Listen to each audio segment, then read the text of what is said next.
Привет, привет! I speak Russian in my videos, but you can turn on Russian or English subtitles.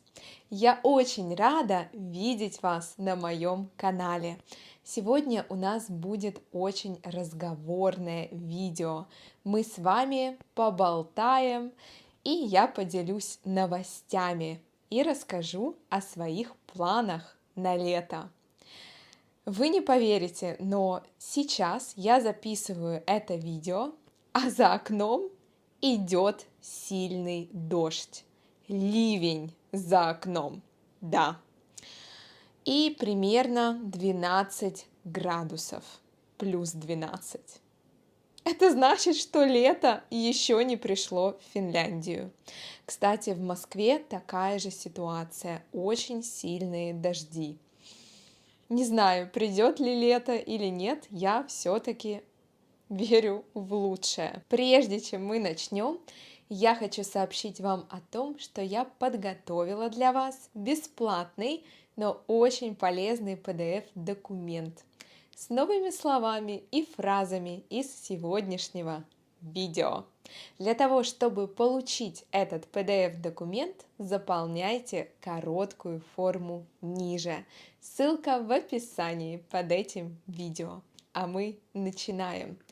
Какие же у меня планы на это лето? Сегодня все вам расскажу, потому что у меня грандиозные планы. Да. На этой неделе в пятницу в Финляндии огромный праздник, очень важный праздник, который называется Юханус. Юханус – это самый светлый день в году. Это день летнего солнцестояния, самый светлый и самый длинный день в году. Обычно этот праздник празднуют в конце июня. Что же люди делают в этот праздник? Обычно финны уезжают на дачу. Да, либо арендуют небольшие домики у озера или в лесу. Обязательно, чтобы там была сауна. Потому что какой юханус без сауны? Это просто невозможно. Что же еще делают люди? Обычно они уезжают за город, на дачу, либо арендуют уютные небольшие дома и ходят в сауну, грилят или готовят мясо на гриле, готовят сосиски, овощи на гриле. Проводят время со своей семьей, выпивают, вкусно едят и наслаждаются самым длинным днем в году. Если же арендованный дом находится у озера, то они, конечно же, плавают в озере после сауны. Красота, кайф, можно так сказать, кайф, супер. Я сейчас представила, я бы тоже очень хотела пойти в сауну и потом искупаться в прохладном озере. Также некоторые люди прыгают через костер. Это такой символ очищения. Конечно же, это редкость, это старая традиция. Но есть ли такой праздник в России или нет? Давайте разбираться. Есть ли такой праздник в России? Конечно, есть.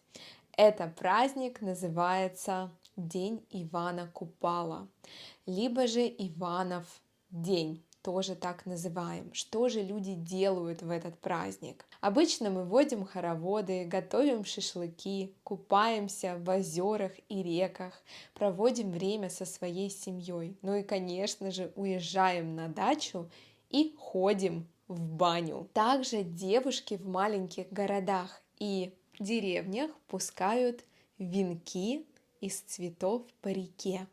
И если венок уплывает далеко или долго плывет, это значит, что девушка будет очень счастлива. Этот праздник празднуют в ночь с 6 на 7 июля.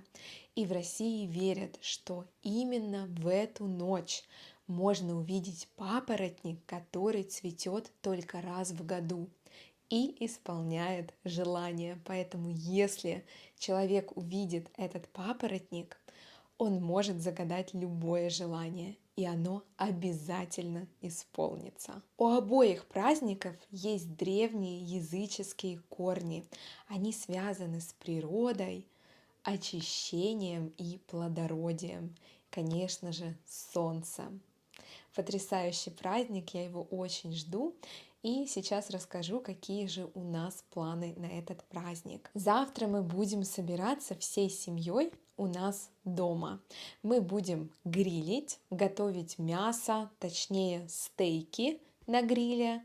Также моя мама прилетела ко мне в Финляндию, к нам в Финляндию.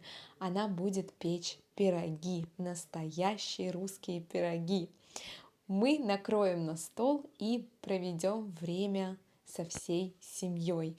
Будем много есть, смеяться, разговаривать, а после этого пойдем на праздник. И я надеюсь, что погода будет получше, чем сегодня, потому что сегодня 12 градусов и достаточно прохладно. Вообще всю эту неделю очень холодно. Надеюсь, что завтра будет лучше. А когда вы уже посмотрите это видео, пятница уже пройдет, и этот праздник тоже пройдет. Но я обязательно вам расскажу, как я отметила его. Вот вы и узнали последнюю новость. Да, моя мама прилетела к нам в гости в Финляндию из Москвы. И давайте же обсудим, как она добралась до Финляндии. Сейчас до Европы из России можно добраться на самолете. Но, к сожалению, нет прямых рейсов, поэтому моей маме сначала пришлось долететь до Турции, до Стамбула. Там она провела 3-4 часа, и потом уже у нее был рейс до Финляндии. На самом деле долетела она очень хорошо, без каких-либо проблем, поэтому я безумно счастлива, что она приехала к нам. Она не была у нас уже 2 года. Но очень жаль, что она прилетела, хотела позагорать, покупаться, так как мы живем у моря, и у нас много пляжей рядом с домом. Я была уверена, что мы будем ходить на пляж каждый день. Но пока погода нам не позволяет это сделать. Посмотрим, что будет дальше. Какие же у меня планы на это лето?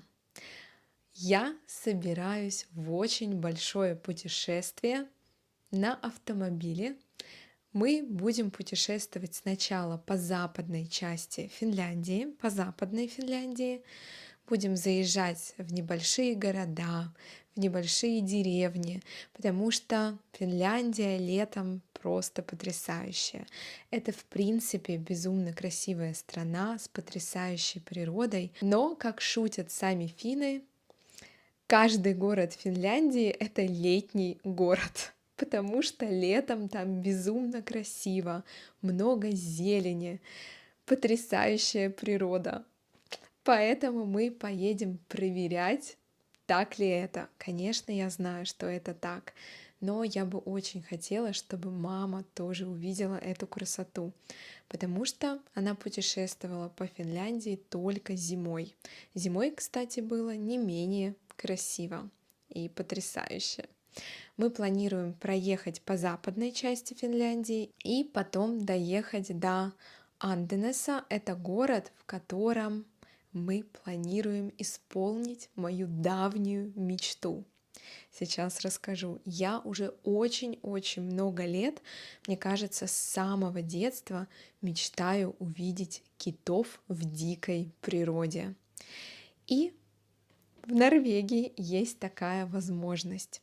Мы забронировали места на лодке на 3 человек для того, чтобы посмотреть на китов в дикой природе. Я просто теряю дар речи, когда думаю об этом. Я очень надеюсь, что мы их увидим. У нас будет небольшая лодка, буквально на 15 человек, и мы должны очень тепло одеться, потому что это открытое море, и будет очень холодно, будет сильный порывистый ветер, но я верю и надеюсь, что мне удастся, что нам удастся увидеть китов в дикой среде, в их естественной среде обитания.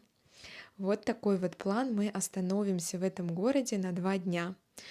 И надеюсь, что за эти дни мы сможем осуществить нашу мечту, потому что об этом мечтает и мой муж, и моя мама тоже. Далее мы планируем отправиться в Лафатены. Лафатены — это одно из моих любимых мест. Вы знаете, я всегда мечтала побывать в Норвегии и в Швейцарии. И я была и в Норвегии, и в Швейцарии, но скажу честно, обе страны безумно красивые. И очень трудно их сравнивать, но в Норвегии мне нравится, что природа дикая. В Швейцарии все организовано для туристов, а в Норвегии это действительно дикая природа. И чтобы добраться до красивых мест, захватывающих дух мест, нужно очень постараться и пройти много километров. Поэтому я люблю Норвегию. Да, я люблю попотеть, потрудиться перед тем, как увидеть потрясающе красивый вид. Кстати, если вы хотите изучать современные фразы, современную лексику в интересных текстах и тут же практиковать эту лексику в эксклюзивных упражнениях, которые я придумываю для вас сама, то вы найдете всю информацию по ссылке в описании под этим видео. А мы продолжаем. В Лафатенах мы планируем провести 7 дней. Мы будем ходить в походы с палатками. Да-да-да. Я это тоже очень люблю, обожаю. Если честно, мне кажется, что самый лучший отдых для меня — это хайкинг и поход в горы. Я как будто бы перезаряжаюсь на природе, перезаряжаюсь в горах и обретаю новую себя, новую версию себя. Кроме этого, в Норвегии мы очень хотим попасть в музей викингов. Кстати, я буду все снимать для вас и хочу сделать влог из путешествия по Финляндии, Норвегии и какая же следующая страна? И Швеции. Да, мы после Лафатенов планируем поехать в Швецию. Мы хотим проехаться по небольшим городам Швеции, и нашим конечным пунктом будет Стокгольм. Да, мы бы хотели провести там пару дней, погулять по городу, насладиться атмосферой города, летней атмосферой. Я очень надеюсь, что нам повезет с погодой, и мы сможем насладиться летними лучами солнца. И, возможно, даже позагорать. А после этого мы сядем на паром и уже отправимся в Финляндию из Швеции. Это такая краткая сводка новостей и планов на лето. На сегодня это все. Если вам понравилось это видео, ставьте лайк, подписывайтесь на канал и нажимайте на колокольчик, чтобы не пропустить следующие полезные видео. Я желаю вам отличного дня, прекрасного настроения, а мы с вами увидимся уже очень скоро. Пока-пока, увидимся!